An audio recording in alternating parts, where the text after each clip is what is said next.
Yazi kunomuntu ozofanele abuze naye le nsizwa le edumile kule y'nsuku, uFloyd Fraud Shivambu, ukuthi ngempela uzoyihlanganisa kanjani iy'nhlangano zabantu abamnyama, ngoba naku ubhizi ugxibhana nazo kulezi y'nsuku. And ngekhathi egxibhana nazo abantu bevele bakholelwa kuzona.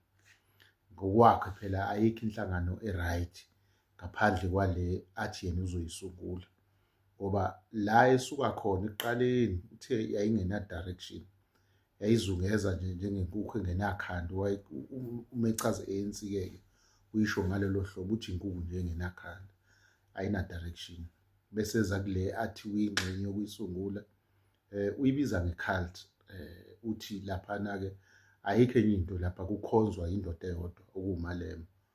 Bese eza nakule yakhe le agcine kuyona u-MK, ayike leyo-ke ushaya umgido, uyibiza ngama-scoundrels, ufana nje namagundane, amabuzi ayaluzayo nje laphana, alinde ukuququda imali ngokusho kwakhe, into ayishoyo leyo.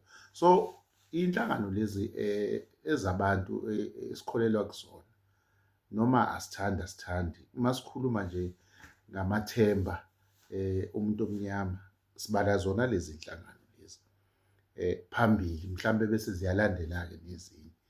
Phakathi nendawo uthi yena uzokwenza ubumbano, emva kokuthi eseyisho yonke le nto le, wababiza ngayo yonke amagama ahlukene. Yazi umuntu akaze ayithole iba nesimo esinjengalesi e-South Africa, where umuntu okade ethenjwa kuthiwa ebizwa nge-ticking tank. Namhlanje siyayibuza ukuthi yini kahle kahle le yayi-ticking tank kuFloyd, ingoba wayekhuluma isiNgisi nepolitiki ephezulu, engenamsebenzi kumina nawe, thina abantu bala e-South Africa, engeke futhi isenzele lutho, okuyimfundo yakhe nje leyana ayizifundela yona.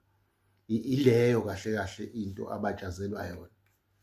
Naku njengamanje ukwi-platform esitejini esikhulu, uthi ufuna ukuqala iqembu elisha. Uma ungase ubuke futhi naleli qembu lakhe afuna ukuqala, ufuna ukuqala phezu kwamabhodlela nasey'ndaweni ey'hlabayo. Usagqoke imbala yenhlangano asuka kuyona, kodwa ukhuluma ngelinye iqembu. And methi uqala elinye iqembu, khona lapho kade biza amanye amaqembu athi awemndeni, nazo zonke izinto, ethi odlovu kayiphikiswa. Kodwa lapha kulela qembu lakhe uyena kuphela okhulumayo futhi. Awumboni ekhuluma nomuntu, akakhulumisi namuntu, uyena nje futhi uyena ozoyiqalela le nto yakhe, le sitokufela sakhe esisha. Hheyi, sithule sibheke.